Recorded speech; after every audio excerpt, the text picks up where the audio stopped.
परमेश्वर की बड़े नाम की महिमा हो। फिर से आने वाला प्रभु यीशु मसीह के मीठे और श्रेष्ठ नाम से सबको जय मसीह की। फिर से परमेश्वर ने एक और अवसर हमारे जीवन में दिया है कि ये सुबह आकर परमेश्वर का वचन से कुछ बातें मनन करने के लिए प्रभात मनन में परमेश्वर का कृपा से अनुग्रह से पिछले दिनों में हम उल्पत्ति की किताब 49 अध्याय से याकूब इसराइल अपना बच्चों को क्या क्या अनुग्रह दे रहा है, उसके बारे में क्या क्या भविष्यवाणी कर रहा है, उसी को बात को हम देख के आया।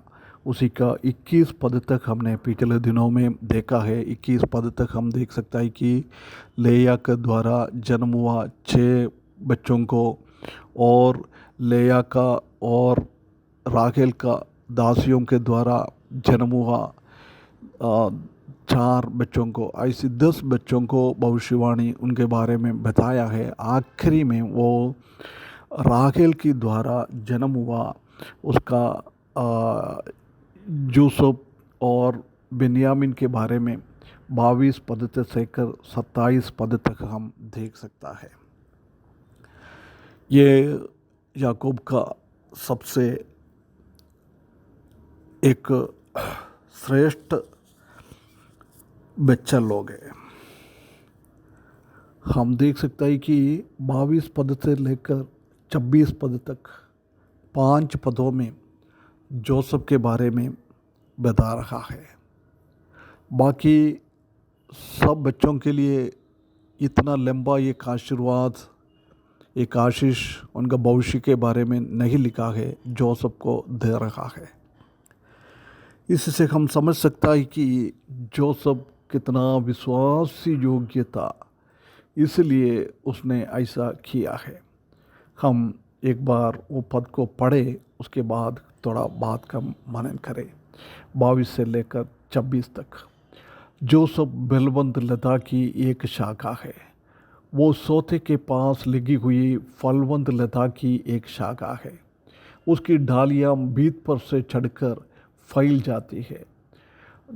धनुर्धारियों ने उसका खेदित किया है और उस पर तीर मारे और उसके पीछे पड़े हैं, पर उसका धनुष दृढ़ रहा और उसकी बाह और हाथ याकूब के उसी शक्तिमान ईश्वर के हाथों के द्वारा फुर्तीले हुए, जिसके पास से वो चरवाहा आएगा जो इस्राएल का पत्थर भी टकराएगा।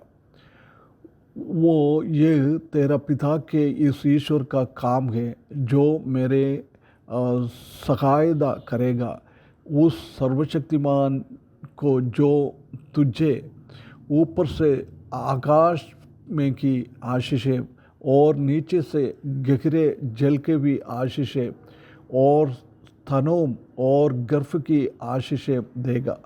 तेरे पिता के आशीर्वाद मेरे पितरों के आशीर्वाद से अधिक बढ़ गए हैं और सनातन पहाड़ियों की मन चाही वस्तुओं की नहीं बने रहेंगे। वे यूसुफ के सिर पर जो अपने भाइयों में से न्यारा हुआ, उसी के सिर के मुकुट पर फूला फलेंगे।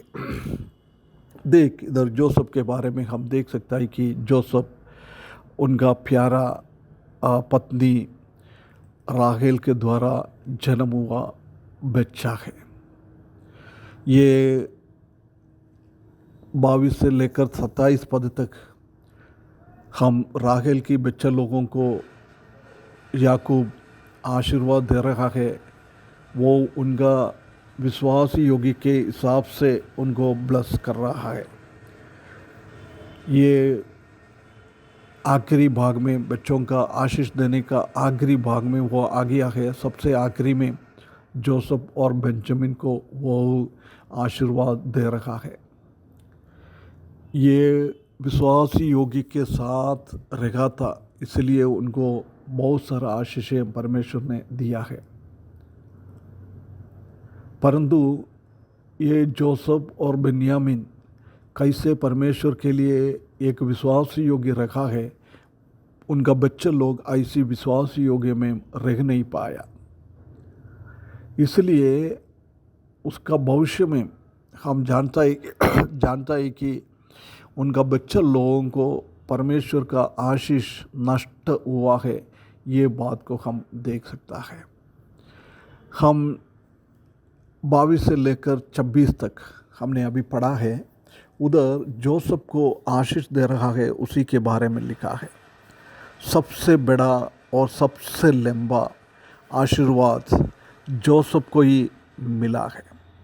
हम जानता है कि जोसेफ उनका प्रिय राहेल के द्वारा जन्मा हुआ पहला संतान है।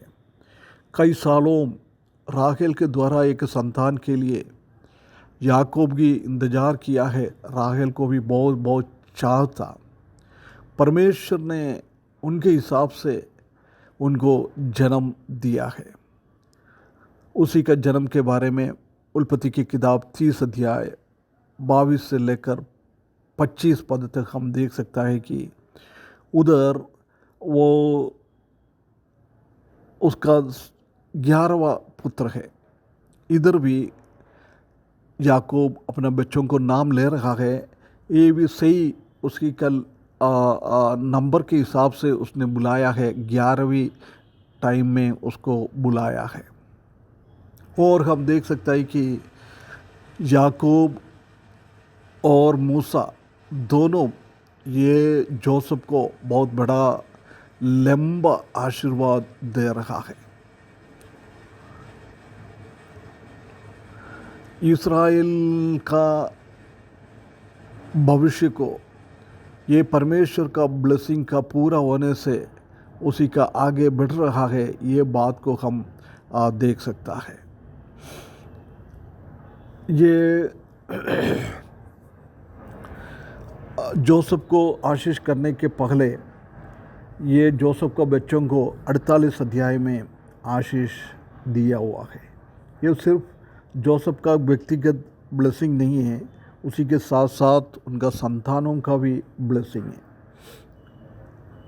उनका बच्चे लोग भी ब्लेसिंग पाया है। क्यों? हम जानता है कि परमेश्वर कौन परमेश्वर का विश्वासी योगी के साथ परमेश्वर के साथ रहेंगे, परमेश्वर को महिमा करेंगे, उनका संतान भी आशीष हो जाता है। प्रिय भाइयों बहनों, हमारा जीवन परमेश्वर के साथ कैसा है, उसी हिसाब से हमारा बच्चे लोगों को आशीष परमेश्वर देता है। हम विश्वासी योगी है तो परमेश्वर उनको भी आशीष मिलेगा, नहीं है तो हम विश्वासी योगी नहीं हैं।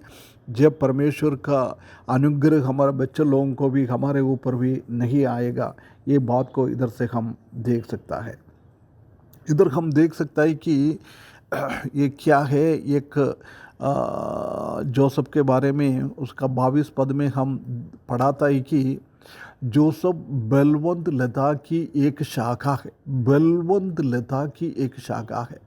आधे लिखा है वो सोते के पास लगी हुई फलवंत लता की एक शाखा है। एक बलवंत भी है, एक फलवंत भी है। दोनों हम जोसेफ में हम देख सकता है। प्रिय भाइयों बहनों, कितना एक अच्छी एक बात हम देख सकता है कि क्योंकि ये पानी के पास है, जल के पास में है ना, वो उसका उसी का रूट नीचे की ओर जा रहा है। ये हम देख सकता है कि ये परमेश्वर के साथ उनका रिश्ता को दिखाता है। रिश्ता कितना रीति से उसका रिश्ता परमेश्वर के साथ है। ये जोसेफ का स्वभाव को भी बताता है।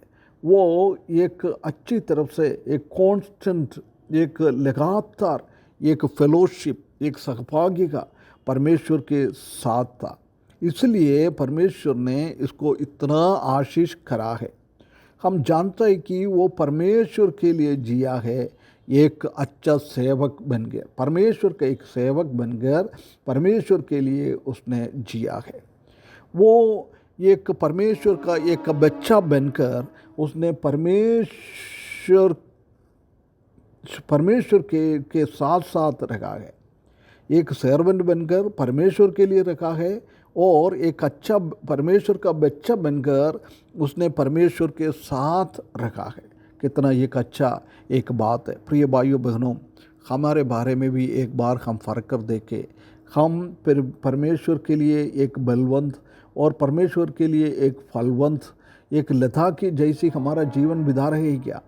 हम परमेश्वर का सेवक बनकर परमेश्वर के लिए जी रहे हैं क्या? हम परमेश्वर का बच्चा बनकर परमेश्वर के साथ जी रहे हैं क्या? ये वचन के द्वारा एक बार हमारे बारे में फ़र्कने के लिए परमेश्वर हमको सहायता करे। आगे का इसका पॉइंट में आगे अगले दिनों में हम देखेंगे। परमेश्वर का बड़ी नाम की महिमा हो।